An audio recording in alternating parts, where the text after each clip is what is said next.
우리는 계속해서 대제사장에게 지어 입히라고 하신 의관에 대해서 살펴보고 있습니다. 지난 시간에는 대제사장의 세 번째 오신 에봇 위에 매는 판결 흉패에 대해서 우리가 살펴보았는데요. 오늘 말씀은 그 판결 흉패 안에 넣으라고 하신 우림과 둠밈에 대해서 살펴보고자 합니다. 이 말씀을 살펴볼 때 주의 성령께서 은혜로 함께하사 하나님의 거룩한 뜻을 잘 깨닫게 하시고 이 말씀에 의지하여 믿고 순종하며 살아가는 자들이 되도록 은혜 베풀어 주시기를 원합니다. 오늘 살펴보려는 이 우림과 둠밈은 에봇과 판결 흉패와 따로 떼어서 주어진 말씀이 아닙니다. 에봇 위에 매는 판결 흉패, 그 판결 흉패가 두 겹으로 된 직물 주머니다라고 앞 시간에 말씀을 드렸는데, 바로 그 직물 주머니 안에 넣으라고 하신 우림과 둠밈은 이제 크게 보면 제사장의 세 번째 옷, 첫째 흰색 속옷을 입고 청색 겉옷을 입고 그 다음에 그 청색 겉옷이 에봇 받침인데 에봇과 판결 흉패가 하나입니다. 그리고 그 판결 흉패 안에 이제 우림과 둠밈을 넣어라 이렇게 말씀을 하신 것이죠. 그러니까 각각의 한 시간에 다 살펴보기가 어려워서 에봇, 판결, 흉패, 우림과 둠밈 이렇게 나누어서 말씀을 드리지만 전체적으로 이 셋이 제사장의 세 번째 맨 바깥에 있는 세 번째 옷이라는 것을 우리가 기억을 해야 하는 것입니다. 그리고 그 세 가지가 다 전체적으로 연관이 돼서 우리에게 교훈을 주시기 때문에 그런 것이죠. 사무엘상 23장 9절로 12절에 보면 다윗이 사울에게 쫓길 때 이 에봇을 가지고 하나님의 뜻을 묻는 내용이 이렇게 기록이 되고 있습니다. 우리 같이 읽겠습니다. 다윗이 사울의 자기를 헤아려 하는 계교를 알고 제사장 아비아달에게 이르되 에봇을 이리로 가져오라 하고 다윗이 가로되 이스라엘의 하나님 여호와여 사울이 나의 연고로 이 성을 멸하려고 그 일나로 내려오기를 꾀한다 함을 주의 종이 분명히 들었나이다. 그 일나 사람들이 나를 그의 손에 붙이겠나이까? 주의 종의 들은 대로 사울이 내려오겠나이까? 이스라엘의 하나님 여호와여 원컨대 주의 종에게 일러 주옵소서. 여호와께서 가라사대 그가 내려오리라. 다윗이 가로되 그 일나 사람들이 나와 내 사람들을 사울의 손에 붙이겠나이까? 여호와께서 가라사대 그들이 너를 붙이리라. 아멘. 자, 여기서 다윗이 에봇을 가져오라 하고 여호와께 물었고 여호와께서 대답하셨죠. 그가 내려오리라. 사울이 내려와서 너를 잡으러 올 것이다. 그러면 그 일나 사람들이 저를 사울에게 내어줄까요? 그러니까 내어줄 것이다. 이 말씀을 듣고 이제 다윗이 다른 곳으로 이제 피난을 가게 됩니다. 다윗이 여호와께 에봇을 가지고 물었습니다. 그 응답의 방식이 에봇 위에 있는 판결 흉패, 그 안에 있던 우림과 둠밈을 통해 하나님께서 대답을 해 주신 것이죠. 이렇게 우림과 둠밈의 판결법으로 여호와께 물었지만 에봇을 가지고 물었다 이렇게 말하고 있습니다. 그러니까 이 에봇, 판결, 흉패 그리고 그 안에 들어있는 우림과 둠밈 이것이 이제 각각에도 의미가 있지만 전체를 묶어서도 주시는 교훈이 있다라는 말씀입니다. 자, 그래서 우림과 둠밈만 따로 떼어서는 안 되고 에봇과 판결, 흉패와 함께 살펴보아야 합니다. 그래서 우리가 앞 시간에 살펴본 에봇과 판결, 흉패에 대해서 그 핵심을 간략하게 기억을 한번 상기하고 그리고 이제 우림과 둠밈과 연결을 해야 할 것 같습니다. 자, 에봇을 만들라고 하셨는데요. 에봇을 만들 때의 재료가 금을 얇게 쳐서 만든 금실, 청색 자색, 홍색 실과 가늘게 꼰 흰 배실로 공교히 짜서 만들라 그렇게 말씀하셨죠. 그래서 그 에봇은 앞치마와 같은 모양인데 그러니까 이 허리 아래까지만 있는 것입니다. 그러니까 허리 아래에 앞치마 같은 조각이 앞뒤로 두 개가 있어요. 그래서 이것을 연결하려고 견대, 어깨띠를 이렇게 양쪽으로 해서 고정을 하도록 어깨에 멜 수 있도록 그렇게 하신 것이죠. 그리고 그 견대 위에 호마노 보석에 이스라엘의 12아들들의 이름을 나이 순으로 6명씩 오른쪽 왼쪽에 새겨서 견대 위에 금태에 물려 고정하라, 그렇게 말씀하셨습니다. 그것이 이제 에봇에 관한 말씀이었고요. 그것은 대제사장이신 예수님께서 그 금색, 청색, 자색, 홍색 실은 다 그리스도의 예표라고 말씀을 드렸죠. 그분께 어깨 위 금태에 물린 호마노 보석에 이스라엘 12아들들의 이름을 기록하라, 이렇게 말하고 있는데, 이것은 예수님께서 그 어깨에 저와 여러분의 택한 백성들의 이름을 매시고 죽으시고 우리를 구속하실 것을 예표하는 것이었다라는 말씀을 드렸습니다. 이것을 이사야 9장 6절에서 그 어깨에는 정사를 메었고 라고 말씀하는데, 택한 백성 곧 저와 여러분을 구원하시기 위하여 예수님께서 그 어깨에 정사 곧 하나님의 나라와 그 나라의 백성들인 저와 여러분을 메시고 구원을 이루시는 대제사장 되신 예수님의 모습을 이제 에봇의 견대 위에 있는 호마노 두 보석을 통하여 우리에게 주시는 교훈이었습니다. 그리고 앞치마 모양의 에봇 위에 이제 여기는 비어 있죠. 견대만 있고 이 한 뼘, 장광이 같은 한 뼘에 네모난 이제 직물 주머니 두 겹으로 이렇게 만들라 말씀하셨습니다. 역시 이것을 이제 만드는 재료도 금실, 청색, 자색, 홍색 실, 가늘게 꼰 흰 배실로 공교히 꼬아서 이렇게 만들어라, 그렇게 말씀하시고, 그 다음에 이 네모진 이제 흉패 안에 3개씩 4줄로 12개 보석을 박도록 그렇게 하셨습니다.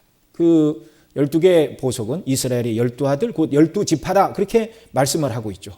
그러니까 구약의 12지파, 신약의 12사도, 그것은 택한 백성 곧 교회, 오늘날 저와 여러분의 이름을 그리스도께서 가슴에 새기셨다는 말씀이었습니다. 자, 이 모든 재료가 다 그리스도를 예표하는 것이라 말씀했습니다. 금은 그리스도의 신성, 청색은 하늘의 색으로서 그리스도께서 하늘로서 오신 분임을, 자색은 왕들이 입었던 옷의 색깔로서 그리스도의 왕되심을, 홍색은 피를 상징하였는데 그리스도의 죽으심과 고난을 상징하는 것이었고, 흰색은 죄 없으시고 의로우신 그리스도의 인성과 우리에게 주시는 그리스도의 의를 상징한다. 그러니까 그 에봇과 판결, 흉패, 직물로 짠 그 모든 것들이 다 그리스도를 상징하고 있는데, 그리스도께서 어깨에 우리의 이름을 매시고 가슴에 우리 이름을 기록하시고, 영원한 대제사장의 모습이죠. 우리의 이름을 어깨에 매시고 십자가에 죽으신 이유는 바로 예수님의 가슴 속에 저와 여러분의 이름을 새기셨기 때문이라고 말씀을 드렸습니다. 영원한 대제사장 되신 예수님의 가슴 곧 심장과 마음에 우리 이름을 새기시고 우리를 품으신 그 사랑 때문에 자원하여 십자가를 지시고 우리를 위하여 대속의 제물이 되셨다. 앞 시간에 말씀드린 내용입니다. 그런데 바로 그 판결 흉배가 두 겹으로 짠 직물 주머니인데 그 안에 보이지 않게 그 속에 우림과 둠밈을 넣으라, 이렇게 말씀하시는 거예요. 그러니까 이 말씀은 판결 흉배의 가장 중요한 용도는 우림과 둠밈을 넣는 주머니로 활용하기 위하여 판결 흉배를 가슴에 매라, 이렇게 말씀하신 겁니다. 그러니 우리 이름을 호마노에 새겨 그 어깨에 매도록 하신 에봇과 우리 이름을 가슴에 있는 12보석의 새김으로 우리를 보석같이 여기시는 그리스도의 사랑과 판결 흉배 속에 숨겨진 우림과 둠밈은 다 연결이 되어 있다, 그 말입니다. 자, 그러면 우림과 둠밈은 무엇이죠? 오늘 본문 29절 30절 말씀 다시 한번 읽습니다. 아론이 성소에 들어갈 때에는 이스라엘 아들들의 이름을 기록한 이 판결 흉패를 가슴에 붙여 여호와 앞에 영원한 기념을 삼을 것이니라. 너는 우림과 둠밈을 판결 흉패 안에 넣어 아론으로 여호와 앞에 들어갈 때에 그 가슴 위에 있게 하라. 아론이 여호와 앞에서 이스라엘 자손의 판결을 항상 그 가슴 위에 둘지니라. 아멘. 자, 여기 29절에서는 아론이 성소에 들어갈 때 판결 흉패를 가슴에 붙여 여호와 앞에 영원한 기념을 삼으라 말씀하셨고 30절에서는 판결 흉패 안에 우림과 둠밈을 넣어 항상 아론의 가슴에 있게 하라 이렇게 말씀하고 있습니다. 자, 이 말씀 통해서 우리가 알 수 있는 것은요. 첫째로는 우림과 둠밈에 대한 말씀이 매우 짧다는 것입니다. 정확하게는 30절 한 구절만 우림과 둠밈이라는 단어가 나올 뿐입니다.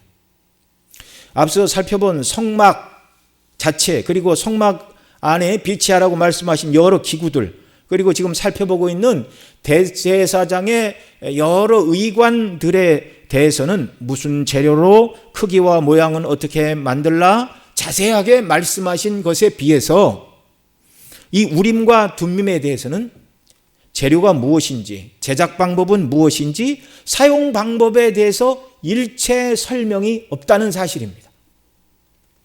그러니까 너무 정보가 제한적이라 알기가 어려워요. 그러나 이제 알 수 있는 정보도 우리에게 주셨죠. 우림과 둠밈이라는 말 뜻은 무엇입니까? 여러분들이 가지고 계신 성경 보면 우림, 둠밈에 각주 표시가 되어 있고 그 나나주에 보면 우림은 뭐라고 되어 있습니까? 각주가 없는 성경을 다 갖고 계신가요? 네. 우림은 뭐라고 되어 있습니까? 빛. 예. 둠밈은 뭐라고 되어 있습니까? 완전함. 네, 그렇습니다. 우림과 둠밈은 빛과 완전함을 의미한다. 이렇게 말씀하고 있죠. 그 빛과 완전함을 의미하는 이 우림과 둠밈, 이 두 개를 판결 흉패 속에 넣고 그 다음에 제사장이 하나님을 섬기기 위하여 지성소에 들어가야 된다라는 말씀이죠. 이 우림과 둠밈에 대한 재료와 제작 방식, 크기나 모양, 사용법에 대한 설명이 없다고 말씀을 드렸는데 그래서 사람들은 재료와 제작 방법, 크기와 모양을 말씀하지 않으셨으니 아마도 이것은 사람이 인공적으로 만드는 것이 아니라 자연에서 얻을 수 있는 천연의 돌이 아닌가 그렇게 추정을 할 뿐입니다. 추정을 할 뿐입니다. 예, 몰라요 사실은. 유대인들은 우림은 흰색 돌이었고 둠밈은 그와 반대인 검정색 돌이라고 말을 하는데 그러나 바벨론 포로 이후에 우림과 둠밈의 실체를 본 사람이 아무도 없으니 역시 추정일 뿐입니다. 또 우림과 둠밈이라는 말이 복수형으로 되어 있는데요. 만일 그것이 흰색 돌과 또는 검정색 돌을 의미한다 할지라도 그것이 하나의 돌인지 또는 여러 개의 돌들을 넣으라고 하신지 그것도 알 수가 없습니다. 세 번째로 우리가 알 수 있는 것은 우림과 둠밈을 판결 흉패 안에 놓고 여호와 앞에 들어가서 예배해야 한다고 하는 오늘 본문 29절 30절 말씀에 의해서 지성소에 들어가 하나님을 예배하고 섬길 때 반드시 지참해야 되고 그것이 예배와 관련하여 기념이 될 만한 물건이라는 것, 그 정도는 우리가 이제 이해를 할 수가 있겠습니다. 그리고 이제 네 번째로 오늘 본문에서는 자세한 내용을 말씀하지 않고 있으나 이름에서 알 수 있듯이 판결 흉패 안에 우림과 둠밈은 판결 곧 하나님의 뜻을 묻고 구하는 데 사용된 기구임을 알 수 있습니다.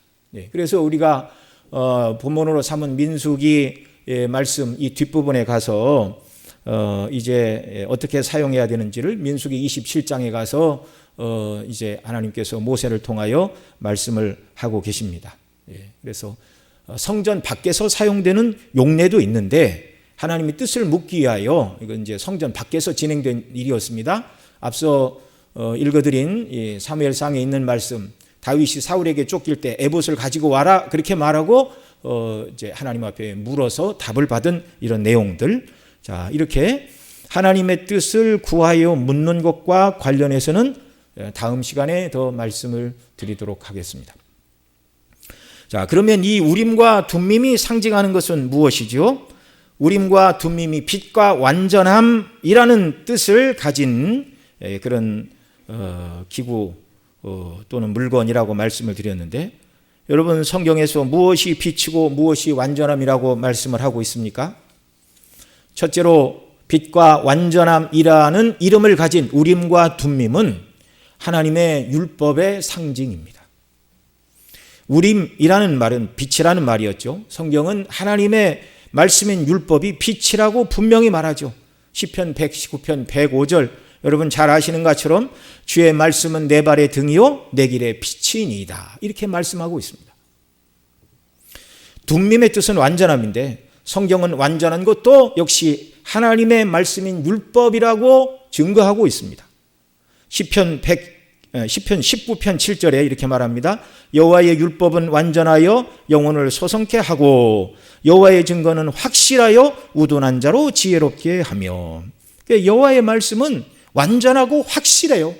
불확실하고 불완전한 것이 아니라 너무나 완전하고 확실해서 인생이 살아야 될 삶의 목적, 어떻게 해야 구원을 받고 인생이 어디로 와서 어디로 가는가, 우리가 이 땅에서 알아야 될 구원과 관련된 모든 정보를 성경은 완전하게 우리에게 제공을 해주고 계십니다. 우림과 둠밈이 하나님의 말씀인 율법의 상징인 것은 지성소와 판결 흉배의 비교를 통해서도 우리가 알 수 있습니다. 우리가 지난 앞 시간에 판결 흉패는 지성소의 상징이라고 말씀을 드렸습니다. 자, 몇 가지 이유를 말씀을 드렸죠. 지성소와 판결 흉패를 만드는 재료가 같았습니다. 지성소 안에 금으로 만든 언약궤와 속죄소와 스랍들이 있었고, 그 다음에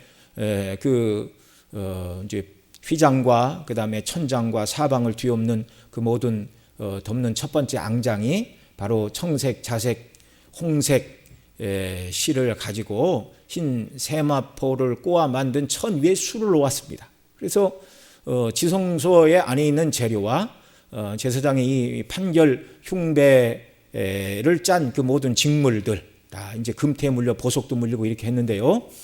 그 모든 것들이 다 같은 재료입니다. 또한 지성소와 판결 흉배는 둘 다 정사각형이었죠. 그래서 크기는 다릅니다. 그래서 판결 흉배가 지성소의 축소판이다, 그렇게 말씀을 드리죠.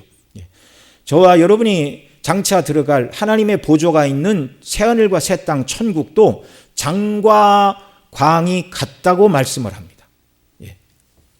장과 광과 고가, 지성소는 같았고 하늘의 새 예루살렘도 장과 광과 고가 같아요. 물론 사이즈는 이제 다르게 얘기를 합니다.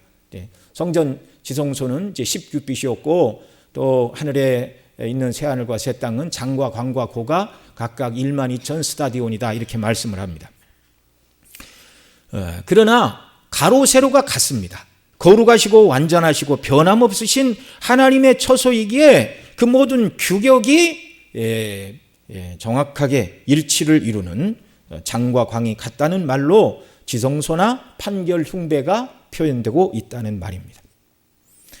또 하늘의 지성소인 새하늘과 새 땅을 이렇게 떠받치고 있는 기초석이 12보석이라고 말씀을 드렸습니다. 계시록 21장에서 말하고 있죠. 또 판결 흉배에도 12개의 보석이 금태에 물려 있는데 이 12보석은 택한 백성의 상징이라고 말씀을 드렸죠. 그러니까 보석으로 상징되는 저와 여러분 모두가 대제사장의 판결 흉배, 지성소를 의미하는 판결 흉배 안에 들어가 있다는 것은 여기에 이름이 기록된 모든 사람은 주님께서, 우리의 대제사장인 주님께서 다시 오시는 그날 우리를 데리고 영원한 거처인 완전한 하나님의 나라 새하늘과 새 땅에 저와 여러분을 데리고 들어가실 것을 보여주는 말씀들입니다. 자, 그래서 판결 흉패는 지성소의 상징이요 축소판이라고 말씀을 드리는 것입니다. 이 지성소 안에 사람의 눈에 보이지 않게 숨겨진 하나님이 주신 것이 있습니다. 그것이 무엇이죠? 딱 들어가면 언뜻 봐서는 안 보여요. 그 법궤를 만든 그 덮개가 어떤 그림들을 보면 완전히 덮개되어 있고 어떤 그림들은 양쪽이 조금 이렇게 비어서 속이 보이게도 이렇게 사람들이 만들어 놓은 것도 있는데 뭐 어느 것이 사실인지는 모릅니다. 자, 지성소 안에 하나님께서 주신 그런 물건 중에 숨겨져 있는 게 있습니다. 무엇이죠? 증거계 안에 들어가 있는 하나님이 넣으라고 하신 언약의 두 돌비입니다. 십계명을 기록한 언약의 두 돌비가 지성소 안에 있지만 증거계 안에 숨겨져 있어요. 빛과 완전함을 뜻하는 우림과 둠밈은 하나님의 율법의 말씀의 상징이라고 말씀을 드렸는데, 지성소 안에 두 돌비는 언약궤 안에 숨겨져 있었고, 또 하나님의 율법을 상징하는 빛과 완전함을 상징하는 이 우림과 둠밈, 이것도 하나님 율법의 말씀의 상징이라고 그랬죠. 이것은 제사장의 판결 흉패, 지성소를 상징하는 판결 흉패의 두 겹의 주머니 속에 숨겨져 있었습니다. 이렇게 하나님의 말씀인 율법은 하나님의 형상대로 지음을 받은 인생들이 마땅히 가야 할 길을 비추는 빛이요, 그 율법대로 사는 것이 완전한 의를 이루는 삶이라는 것. 그러니까 지성소에 들어가서 언약궤 안에 있는 돌비를 바라보거나, 또는 대제사장이 에봇을 입고 또 이 판결 흉패 안에 두 개의 돌일지 뭐일지는 잘 모르겠으나 우림과 둠밈을 넣고 항상 생활할 때마다 그 모습을 보는 백성들 모두마다, 우리는 하나님의 거룩하신 율법을 지켜야 되는 의무 아래에 있는 사람이구나, 이걸 날마다 기억해야 하는 것입니다.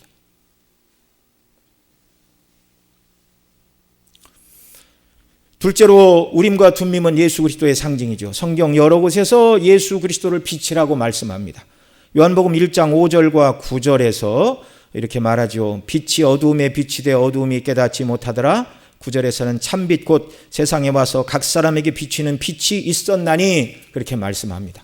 또 요한복음 8장 12절에서 주님이 분명하게 말씀하십니다. 예수께서 또 일러 가라사대 나는 세상의 빛이니 나를 따르는 자는 어두움에 다니지 아니하고 생명의 빛을 얻으리라. 예수님이 세상의 빛이요, 예수님께 나오고 따르는 자는 생명의 빛을 얻게 된다. 고린도후서 4장 16절에서 사도 바울은 이렇게 말합니다. 어두운 데서 빛이 빛이라 하시던 그 하나님께서 예수 그리스도의 얼굴에 있는 하나님의 영광을 아는 빛을 우리 마음에 비추셨느니라. 예수 그리스도의 얼굴에 있는 하나님의 영광을 아는 빛이 있습니다. 예수님의 사역과 말씀과 인격 속에 하나님이 어떤 분이신가를 지금도 비추고 계시다, 그 말이죠. 그 예수님을 통하여 증거하신 말씀, 예수님이 이루신 대속의 십자가, 행하신 그 모든 이적들, 이런 것들이 하나님이 누구신가를 드러내는 빛으로 주신 말씀들이라는 것입니다. 우리는 예수님을 눈으로 직접 본 적이 없죠. 그러나 고린도후서 4장 6절이 말하는 것처럼 예수 그리스도의 얼굴에 있는 하나님의 영광을 아는 빛을 여전히 저와 여러분에게도 비춰주는 것입니다.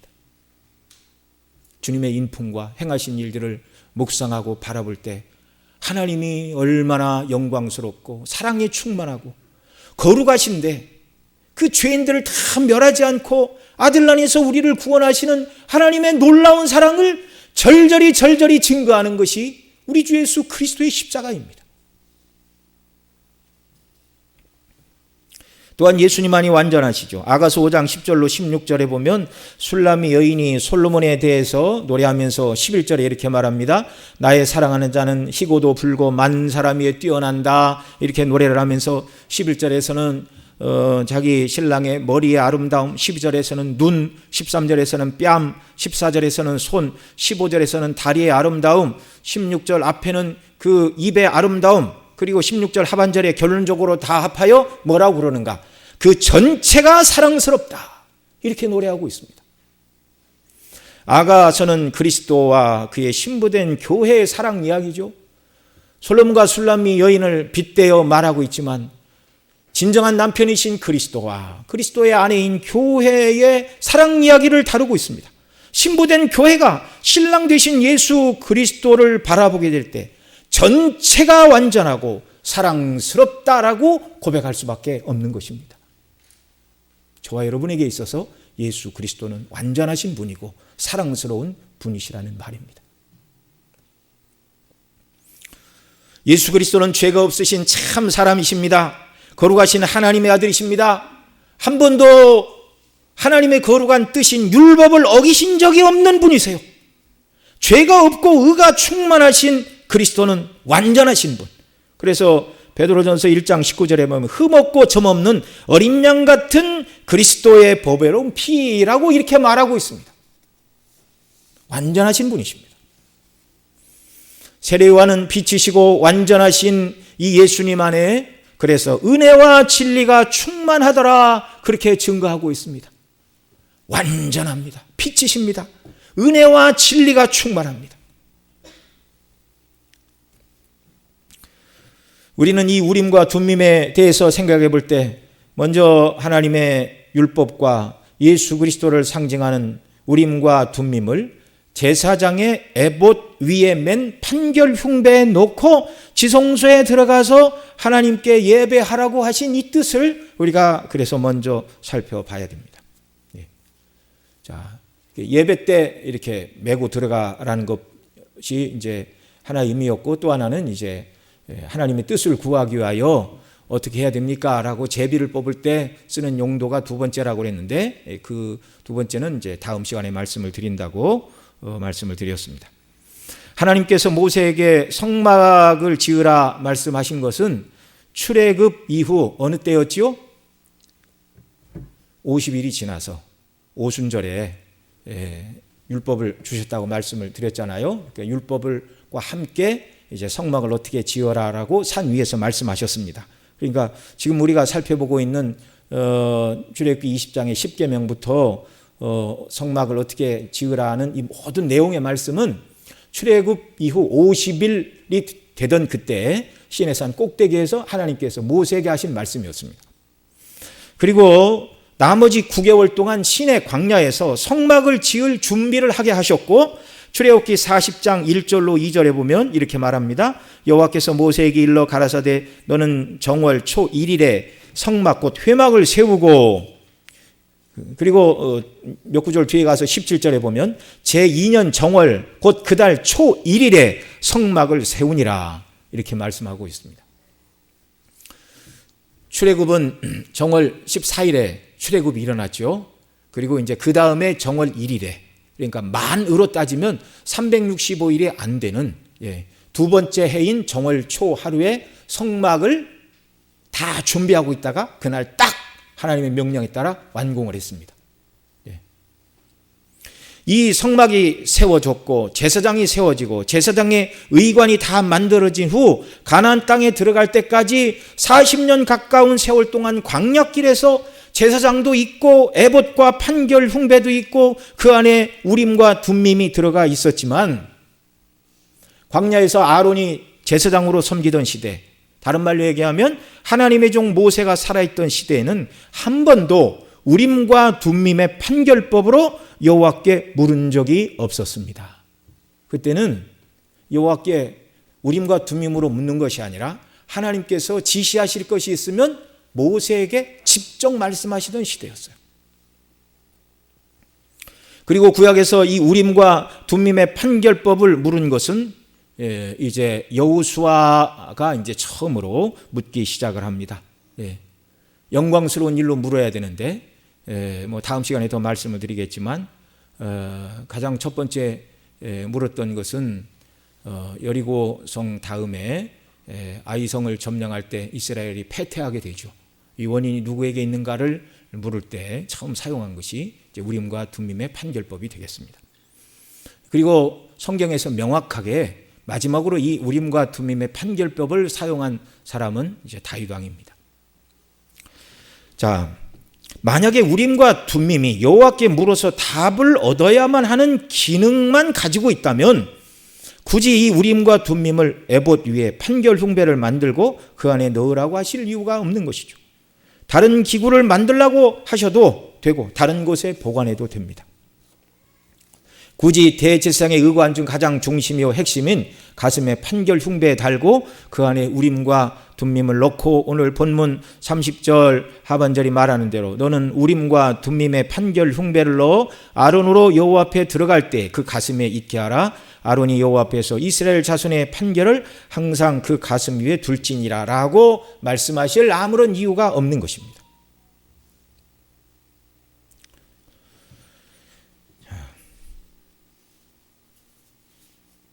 하나님을 예배하러 들어가면서 이것은 꼭 필요한 기구였다는 말이죠. 자, 왜 하나님은 이것을 우림과 둠밈을 판결 흉배에 놓고 들어오라고 말씀하셨는가? 앞서 우림과 둠밈은 하나님의 말씀인 율법의 상징이라고 말씀을 드렸죠. 우림과 둠밈은 아담의 모든 후손들은 하나님의 말씀대로 순종해야 될 의무가 있다라는 것을 가르쳐 주는 것입니다. 그런데 아담의 후손 중 그 어느 누구도 하나님이 거룩하신 율법의 요구대로 살 자가 있습니까? 없습니까? 아무도 없어요. 그래서 판결 흉배 안에 있는 이 우림과 둠밈, 그 다음에 지성소 안에 증거계 안에 들었던 언약의 두 돌비는 모든 인생이 하나님의 정죄 아래에 있다는 것을 증거하는 물건들이었습니다. 율법의 첫 번째 기능은 거룩하신 하나님의 뜻을 드러내는 것이죠. 거룩하신 하나님의 뜻을 드러내는 것이 율법이기 때문에 율법 자체는 거룩하고 선하고 영광스럽고 너무나 좋은 것입니다. 그런데 범죄하고 타락한 아담의 후손은 아무도 그 율법대로 순종하여 살 수가 없어서 율법이 사람들을 향하여 정죄를 합니다. 이 법대로 살지 못하는 너는 죄인이다. 하나님의 진노 아래 있다. 지옥 형벌을 면할 길이 없다고 율법은 날마다 아담의 후손들을 정죄하는 기능을 하고 있습니다. 아무도 율법대로 순종하여 다 지켜 의롭다 하심을 받을 사람이 없다는 말이죠. 이것이 율법의 두 번째 기능인 죄를 깨닫게 하는 기능입니다. 대제사장이 에봇을 입고 지성소에 들어갈 때마다 지성소의 증거계 속에 두 돌판을 떠올리며 인생이 하나님의 거룩하신 말씀인 율법대로 살아야 되는데 그 거룩한 계명대로 살지 못한 죄인이라서 내가 이 언약의 속죄의 피를 가지고 가서 속죄소에 뿌리면서 하나님의 뜻대로 살지 못하는 나와 우리 백성들의 죄를 용서하여 주시기를 하나님 앞에 간구하며 피를 뿌리고 제사를 드렸습니다. 그 일을 행하는 대제사장의 가슴판에 있는 판결 흉배 안에도 하나님의 율법을 상징하는 우림과 둠밈이 들어있다는 사실입니다.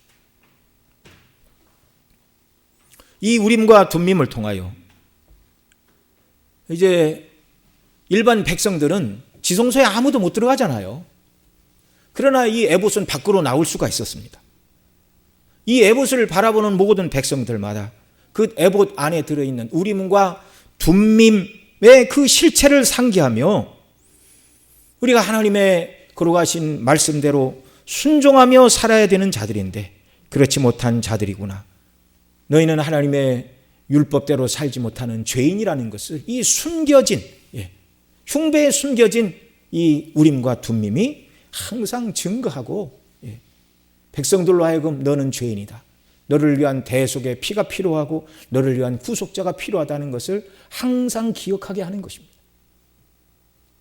오늘 저와 여러분이 구원받은 하나님의 자녀로서 주의 존전에 나와 예배하며 경배하며 하나님께 영광을 돌리지만 이것은 우리가 당연히 누려야 될 권리가 아니었다는 것을 알아야 됩니다.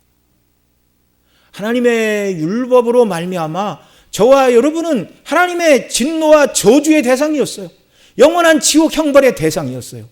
이것을 잊지 말아야 됩니다. 그래야 감사가 나오고 그래야 기쁨이 넘치고 그래야 온전히 하나님을 예배하고 하나님을 즐거워하며 베푸신 구원이 얼마나 놀라운가. 지옥 가야 마땅한 자들에게 베풀어 주신 이 놀라운 은혜를 찬미하며 영광을 돌리게 되는 것이죠.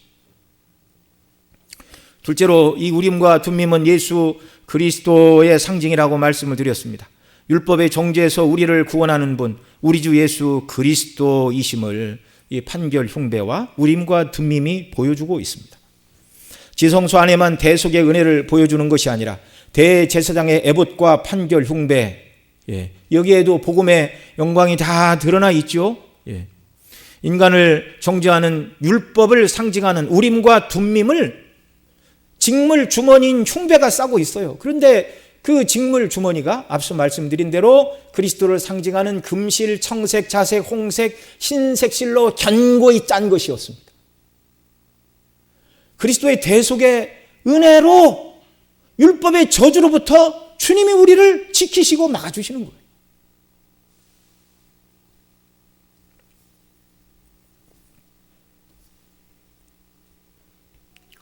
그래서 지성소를 상징하는 정사각형의 판결 흉배에 택한 백성을 상징하는 12개의 보석을 금태에 물려 달 수가 있었습니다.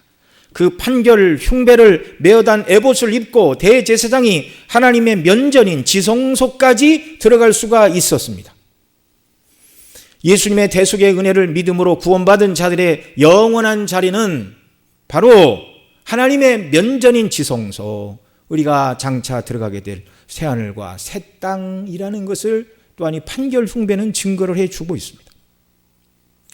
성막의 앙장과 덮개가 세 겹이었고 제사장의 옷도 세 겹이라고 여러 번 말씀을 드렸습니다. 그래서 성막을 이렇게 뒤집어 놓은 형태가 대제사장이 옷을 입고 있는 모습이라고도 말씀을 드렸습니다. 지성소에서 그리스도를 통한 구원을 확인할 수 있고 밖으로 나오면 제사장의 세 번째 옷인 에봇과 그 다음에 에봇 위에 매단 판결 흉패, 그리고 그 안에 담긴 우림과 둠밈을 통해서도 하나님 앞에 인간이 죄인인데 그 죄인을 그리스도께서 구원하심으로 말미암아 하나님의 보좌인 지성소 천국에 들어가는 자들이 되었다라는 사실을 이 에봇을 통해서도 복음이 온전히 증거가 되게 하신 것입니다. 이 은혜로 구속함을 받은 우리는 어떻게 살아야 됩니까? 우림과 둠밈이 의미하는 비치고 완전한 삶을 살아야 되겠습니다. 비치고 완전한 삶은 흠과 티가 없는 보석 같은 자들이 되는 것인데 우리가 바로 이 목적을 위해서 구원받았음을 여러분 기억하시기 바랍니다. 어떤 사람은 내가 예수님 믿고 죄사함 받았으니 지옥을 면하였으니 너무나 행복하다. 이제는 내가 원하는 대로 내 뜻대로 지옥은 걱정하지 말고 한번 살아보리라. 이렇게 말하면 구원파 이단이 되는 겁니다. 하나님께서 그리스도의 보배 피로 값주고 저와 여러분을 사내시고 율법의 저주로부터 건지시고 지옥 형벌로부터 구원하사 하나님의 처소인 새하늘과 새 땅에 들어갈 자들로 만드신 것은 무엇 때문입니까? 그 나라에 합당한 사람으로 만들어서 들어가게 하시기를 원하는 거예요. 구원받은 이후 하나님 나라 들어가기까지의 삶은 그 나라의 백성으로 합당한 준비를 하는 과정입니다. 이게 성화입니다. 그리스도를 닮는 것입니다. 하나님께서 저와 여러분을 보석으로 여겨주셨는데 흠과 티가 없는 보석으로 주님 앞에 우리가 나타나기를 힘쓰는 삶이 이 땅의 삶이라는 말입니다.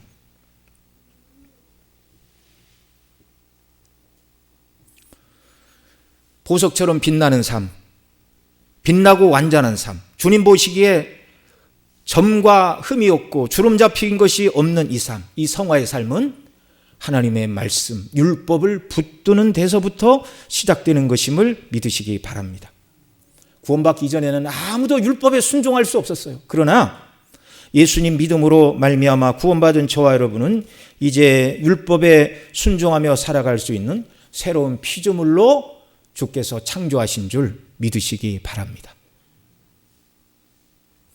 빛이요 완전함이신 예수 그리스도를 의지하고 예수님 안에 거하게 될 때 진리의 영이시요 그리스도의 영이신 성령의 도우심으로 말미암아 저와 여러분 모두도 하나님이 기뻐하시는 사람들, 곧 율법에 순종하는 사람들, 그래서 예수님이 하나님의 뜻에 완전히 순종하셨고 또 주님의 하나님이 명하신 모든 직임을 다 감당하셨던 것처럼 하나님의 말씀 붙들고 그리스도를 날마다 의지하고 그리스도 안에서 살아갈 때 성령께서 저와 여러분을 예수님 닮은 사람으로 만들어 주셔서 거룩하게 하나님의 뜻인 율법을 이루는 성화를 이루는 사람으로 하나님이 맡기신 복음 증거, 주의 영광을 위하여 살아가는 충성된 그런 맡겨진 사명도 잘 감당하는 사람으로 만들어 주실 것입니다.